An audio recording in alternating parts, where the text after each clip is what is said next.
58 people murdered in cold blood and 546 injured on October 1st, 2017. Hello, humanity. This is Giovanni DiVicente, and today I'm discussing one of the worst tragedies in recent history in America.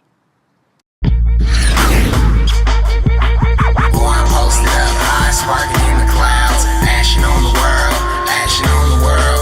Boy, I'm posted up high, action on the world, I'm action on the world. Gifted, lifted, high above the ground, on cloud 9, 10, infinite, I'm not found. I'm flying up, looking down at your galaxy, over niggas' heads like a god heavenly. Who you telling me, JD Worldwide? On October 1st, 2017, a 64-year-old gunman named Stephon Paddock opened fire on a crowd of concertgoers in Las Vegas, Nevada. As of today, we still don't know the motives of this horrendous act. And because of it, many questions are on the rise. I take a moment to ask the public if this story is still relevant in the minds, because they have stopped talking about it completely, except here and there. And with so much focus on the Harvey Weinstein case, I wonder, why isn't this still the focus? So please check out this breakdown.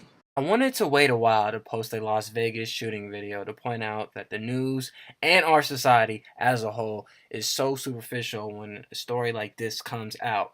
They cry out when a crisis like this is happening and make a big deal out of it 24/7. And then they just stop talking about it or even asking questions. Weird thing about this story, more than others like this, is that they made this story big for like maybe a week, and then it just slowly vanished without any major answers given to the public, with so many holes in the story. When the Harvey Weinstein stuff started coming out, it took over the news cycle for about a month. Meanwhile, we just had the Texas church shooting and that tragedy that happened in New York City the following month.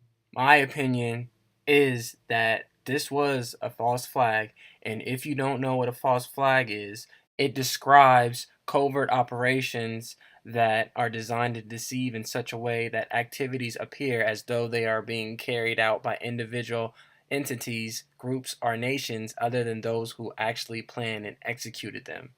A good example of a false flag is Operation Northwoods. It's been confirmed and unclassified. What had happened was, in 1962, the U.S. Joint Chiefs of Staff authored a document called Operation Northwoods, calling for the government to stage a series of fake attacks, including shooting down a military U.S. aircraft. And what had happened was, he was trying to blame these atrocities on Cubans as an excuse for launching an invasion. This didn't happen because President Kennedy refused to sign off on the plan, but this is what they were planning to do. And then, unfortunately, Kennedy had gotten killed the next year. Some common signs of a false flag are it being, number one, a high-profile event. The stories change. There's a lot of holes in the story. There's a lot of unanswered questions. The suspects usually connected to the CIA, FBI, or other intelligence agencies, and the media promotes an agenda. All these are included in this false flag. And by the way, when something like this happens, the first thing you shouldn't do is cover it 24/7, because it influences other copycat killers to commit more tragedies. The reason I think this was a false flag was because immediately after the shooting, they tried to propose gun control and more security measures in hotels like body scanners and x-rays. The faulty investigation of the shooting is also noted for its constant timeline changes due to leaked information. There's a lot of unanswered questions like why did he choose that location and what were his motives to commit the crime? He was also a government employee for a decade, working for the IRS, Department of Defense, and the Post Office. Also, you have to think about the fact that there are so many cameras in Las Vegas. How did he get to bring that large amount of arsenal into his hotel room? So let me go further into the facts of this story that stood out to me. Number one, his father was an armed robber on the FBI's most wanted list, and the father was described as psychopathic and extremely dangerous. Stephen Paddock was also a millionaire who reportedly would gamble up to $1 million a night in casinos. He was a high roller. He was also prescribed an anti-anxiety drug in June, and it can lead to aggressive behavior.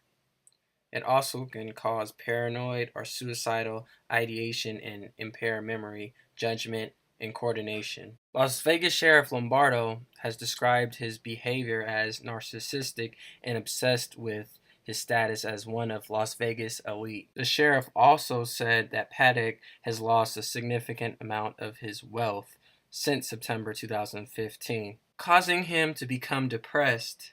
Now, let's talk about the timelines. The police said he checked into the hotel on September 28th, but a receipt leaked online by a hotel employee is pictured to show that Paddock checked in on the 27th.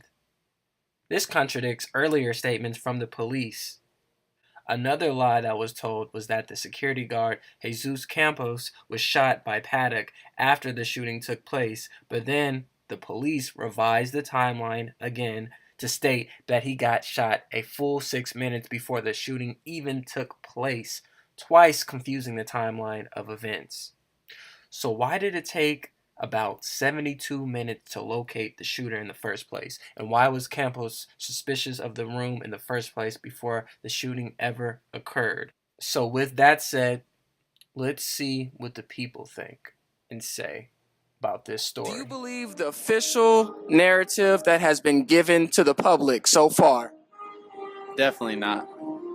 Why not? All they do is tell lies. At this point, I don't believe anything they say. I mean, I haven't really researched too much into it, but I mean, from what I've heard, it all seems pretty plausible. It's kind of iffy because, I want to believe it, but they give me so many reasons not to. And the fact that he had so much to work with, he had it already planned out. He had the ammunition, he had the guns, and I honestly don't understand how people didn't notice all the things he was bringing into his room. I feel like there's more to it than what they're trying to tell us, but we'll never know that because sometimes they keep things secret from us. I'm going to say no, but at the same time, I haven't done any research on, because there's a lot of conspiracy theories out there, and I haven't paid too much attention into that, but at the same time, I don't believe what the official statement is on what was happened and how it was happened. And why not? Because it just seems like one person shooting over all those people. He's had some help, Someone else has to know what was going on, how it was planned out. There's more tactics to attack like that than just one person shooting out his window. Do you think the media has handled the story well? In a way, yeah. I'm going to say that they're covering as much as they can, as fast as they can, to get it out to the people. But not all the facts are set in stone. So they could be misleading facts that they're reporting, and that's guiding us to believe that, well, maybe that's not right, or they've changed the facts on this numerous times. So, no, I don't think that they did a good job on reporting this issue. I mean, they did handle it well. I would expect them to handle it a little bit better in terms of detail, but for the most part, they did handle it well, in my opinion. I mean, I don't think media handles any case of violence very well, in my opinion. It always seems like the shooters always get publicized way too much. They get way too much attention. I've always been with the statement that that we should not try to publicize like the people, like shooters, or because I think the more you publicize this, and the more initiative it gives people that are exactly, yeah, like it gives people more initiative to say, hey, like I've been thinking about this, like, I want to get my 5 minutes of fame, kind of thing too. No, definitely not. They let it get like crazy when they could really just say something like the truth and let it. I don't know. I don't think so though. No. Okay. Have you heard of the time changes in the official narrative? If so, like, what do you think about the timeline of the events that have been changing recently? As far as the timeline, I've only heard about when he checked into the hotel. It was first said that he was like 3 days before, and then changed to like a week, 2 weeks out. So I'm not sure on that, but you think something like that would be easy to actually get in stone on when this man checked in to his hotel room. I don't think that it was reported correctly or given out the statements from the police chief that when he was there, because everything just happened so fast and they're spreading when this guy checked in on numerous different occasions. So yeah, I'm kind of skeptic about that. I actually did not read that. I just know the happening. I didn't know there was a time change. I don't think they're doing it on purpose. I just think as the information is coming through, they're just changing the story to make it more accurate. Just lies. It's just a way to keep up with their lies. They're trying to just keep it going. They're not going to admit they lied. They just make up more lies. I mean, I think it's just with what like detective work and that kind of stuff. As more information comes along, then the details have to be changed on stuff. How long do you think the public will care about this story, or do you think the public has moved on already? I think that the public is starting to move on. Not completely. There's still memorial sites that people are laying flowers down for all these victims and family members that were in the shooting. But I say, honestly, no more than another 2 weeks or so till people have just honestly forgotten about it. Yeah, they already moved on probably. No one cares really about anything. They probably cared for a second, but they don't really care. In any, tragedy, it takes about 2 to 3 weeks for it to like go over. Like with the shooting at I want to say the gay bar, the gay club, that only took about Orlando. Yeah, Orlando. Thank you. It only took about 2 or 3 weeks, and people started like easing off on it. But people still do talk about it. It's not like the subject won't be talked about because it's a really touchy subject. Gun laws, and people are gonna bring it back. Same with Orlando. They're just gonna bring it back, and of course, some people are gonna talk about it more because they lost loved ones in the incident. But I feel like it's starting to fade away to some, but to others it's still, alive. Do you think it's fading away too soon? Yes, it really is. As a lot of people did die, and a lot of people were injured, and I feel like this shouldn't be faded in 2 weeks. That's just 2 weeks. I feel like it should be at least 2 months for everyone to like talk about it, really get the opinion of the public, of the media, and just everyone just come together. I feel like it's gonna be like 9/11 for a couple years. They're gonna celebrate it. After a while, they're gonna forget it. Kind of make jokes about it a little bit. Like they did with 9/11. You know how they they just eventually forget about it. But they never forget. But they don't feel as much pain for it anymore through the years. Generally talking about it, I don't think I've heard anything from people anymore. So I mean, I think if people brought it up, they would talk about it more. But I mean, I haven't heard any conversation and on social media, I haven't seen anything. I did see one post, but just one a girl that I know who's in the country, and she was playing. I can't remember the artist. Whoever was the artist playing while the shooting happened. I think it was Jason Aldean. I think. Yeah. But other than that, I mean, I haven't heard a peep, and I mean that's usually what the narrative goes with like kind of stuff. People hear about it, they talk about it for about 2-3 weeks, and then it just seems to like fade away on people's mind until an anniversary or something comes up again. Do you think gun control could help these type of situations in the future?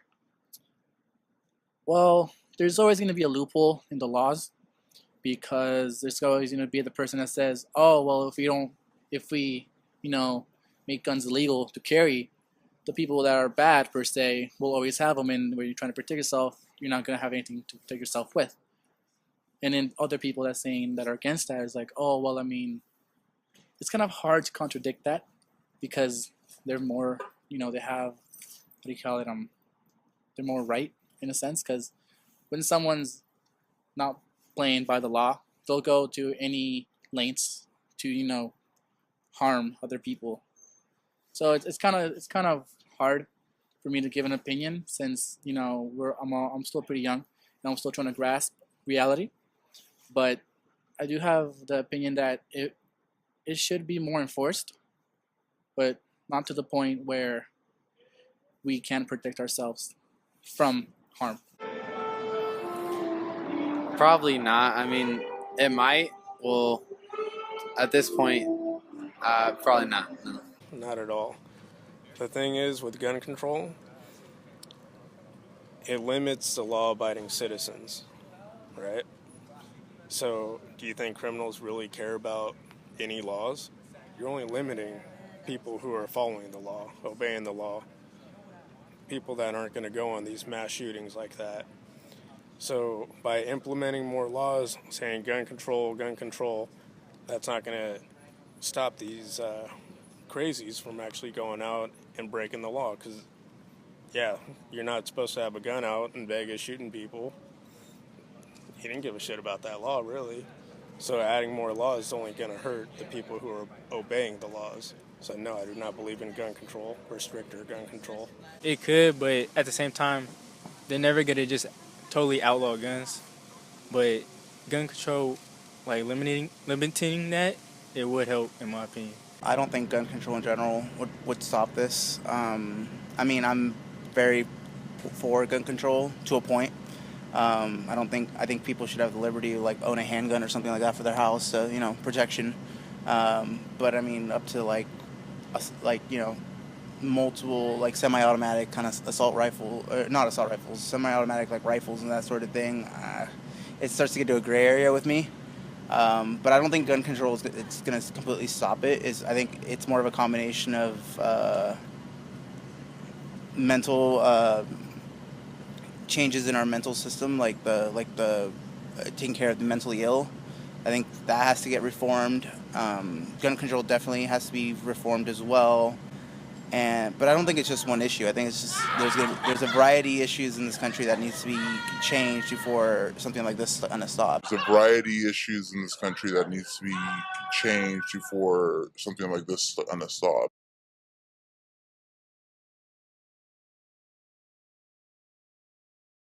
Thanks for watching. If you liked the video, please subscribe and like.